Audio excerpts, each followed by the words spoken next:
What is going on, everybody? This is Mike from the Last Corvette. Kind of late here in the day. Today is October 1st. And I do have some updates. I haven't posted in a while. I've been pretty busy. But I got 3 updates that are probably very important to this channel. The first 2, they're okay. But the third one, for sure. So listen up. First thing is first, everything that I bring up in this video will receive its own full video, right? So we don't drag this out for 30 minutes. We'll start with the golf cart, the Club Car DS that I purchased over 3 months ago now to replace my electric E-Z-GO. I already made some videos on it, did some upgrades, did some service, and I've been going forward with service.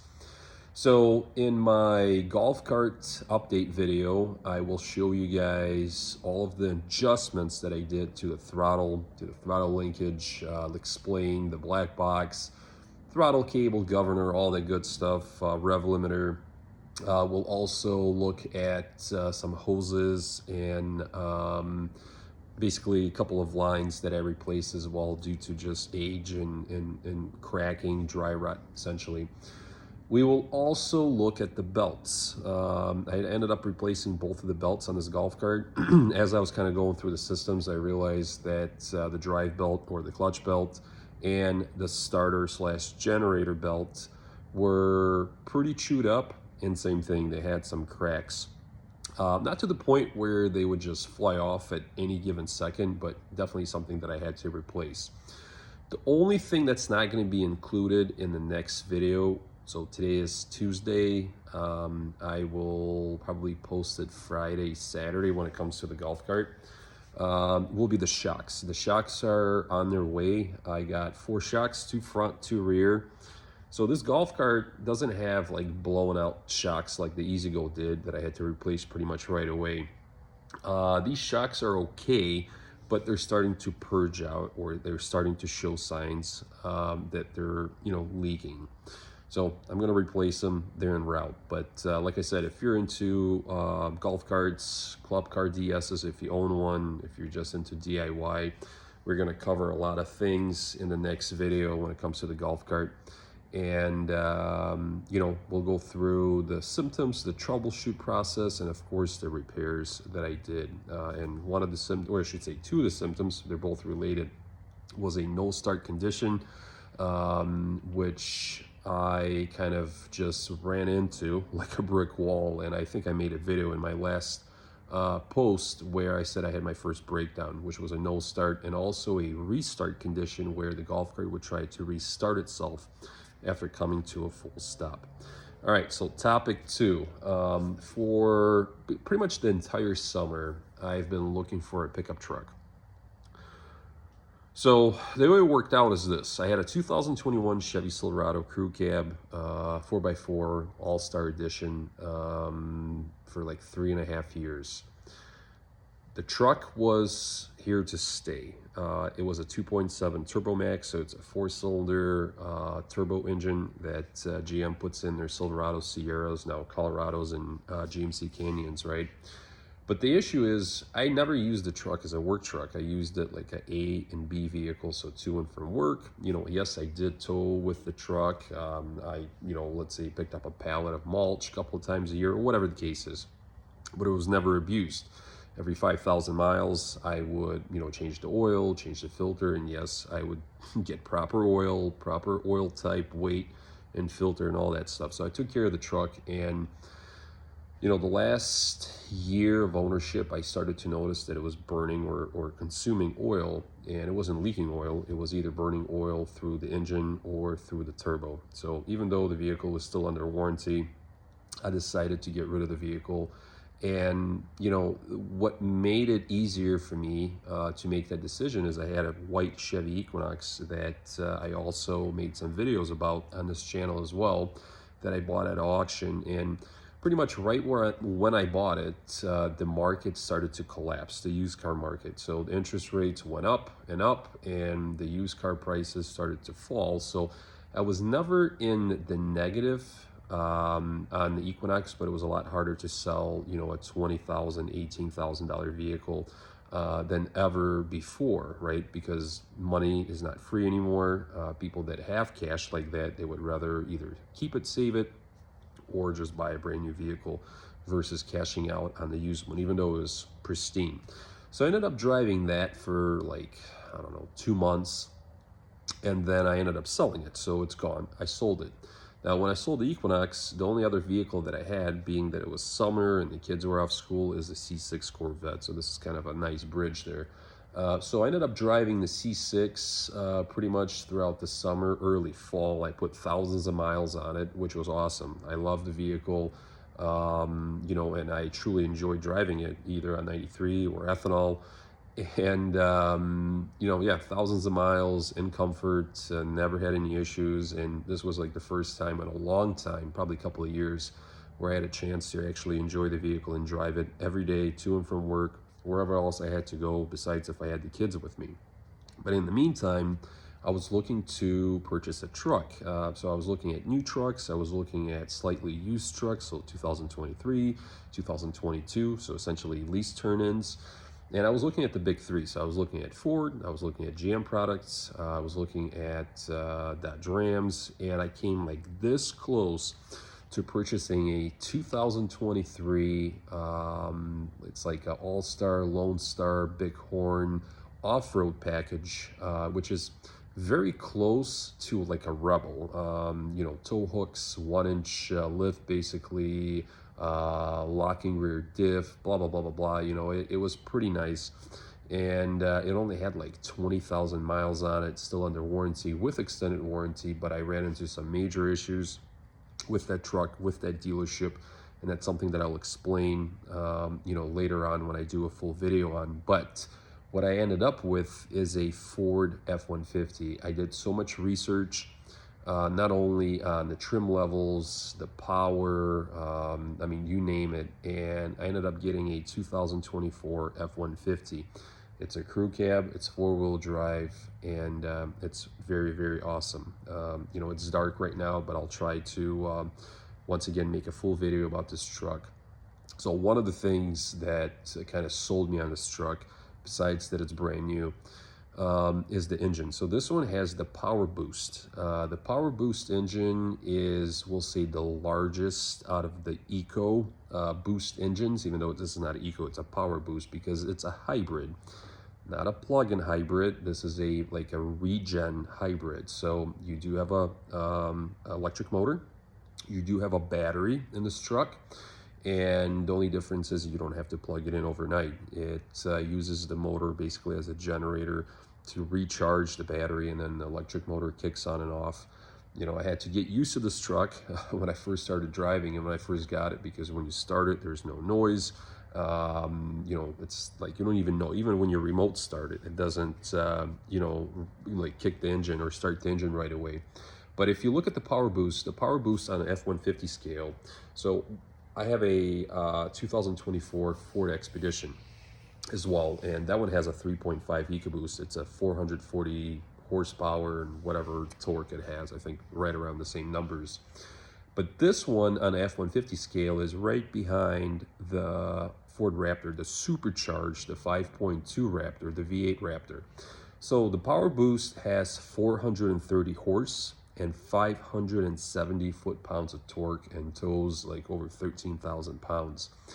Those are some pretty big numbers. You know, if you look at, you know, let's say GM side, GM 6.2 liter, those numbers are even lower as far as like gasoline, gas-powered engines. But being that this is a hybrid, it also has some pretty decent MPG parameters. So this vehicle is rated for like 24-25 combined. I haven't, you know, drove this vehicle like for, you know, we'll say like a little road trip or anything like that. I haven't had time, but right now it's averaging right around like 24-ish miles, 23 and a half, 24 miles to a gallon. And I do literally every day 50 and 50 split. So 50 highway, 50 main roads. So 35, 40, 45, 50 at the max. So it's doing really, really well for a full-size truck with a 30-gallon tank, and I believe on a full tank with a hybrid you get over 600 miles.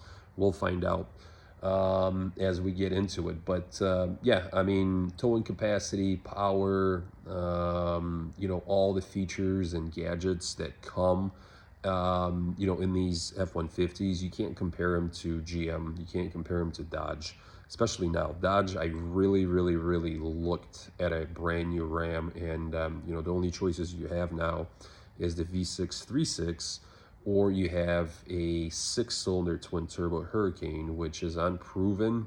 You know, nobody really knows much about it, so I wasn't going to take that risk. And of course, the numbers aren't, you know, the same when comparing to the Power Boost.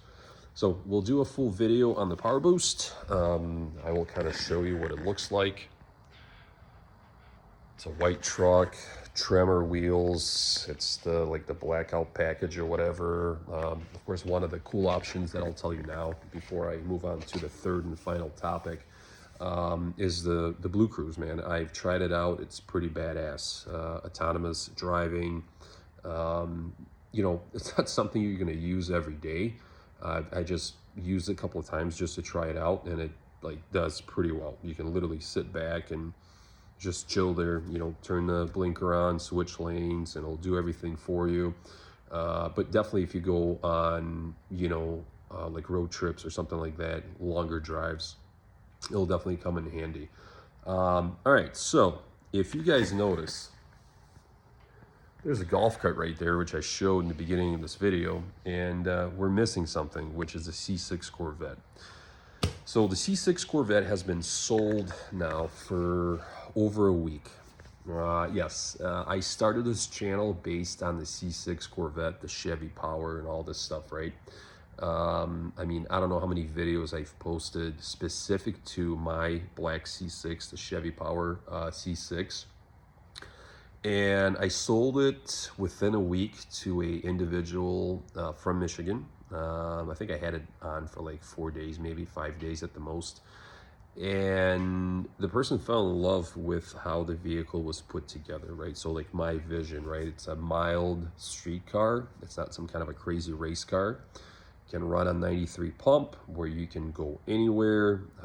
Gets close to, you know, we'll say stock MPGs, you know, slightly lower, and then you can put ethanol in it and, you know, really have some fun. Of course, MPGs will suffer, but everything that I've done to the vehicle was always built, as I've always told you, about reliability and drivability, and that's exactly why this vehicle is sold. Now, the decision came actually earlier in the summer, this before I even started driving the vehicle. You know, I reached a point where I thought to myself, like, my juices, my creative juices are done. Like, there's nothing else that I need to do or want to do to the C6, and that's always been kind of my issue with like everything that I've ever had.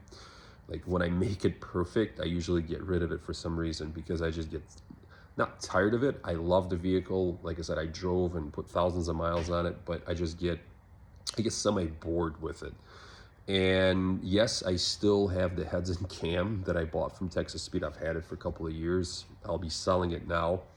But you know, that upgrade, if I would have kept it and installed everything over the winter, would have gained me, you know, 30-40 horsepower, because the vehicle is already naturally aspirated heads cam vehicle. The big difference was it was stock ported heads and a mild cam. The cam here is slightly more aggressive and has PRC heads, but everything else would have remained the same. So yes, I would have been enjoying the vehicle a little bit more with a little bit, you know, more added horsepower, but you know, it wouldn't have changed, you know, the whole build. It still would have been very mild and very streetable. So you know, that's pretty much it. You know, it's not that I hated the C6. It's not that I stopped liking or loving the C6. I still talk to the new owner, but it's just that I needed basically a boost. And that boost is going to come this off season. I already started looking.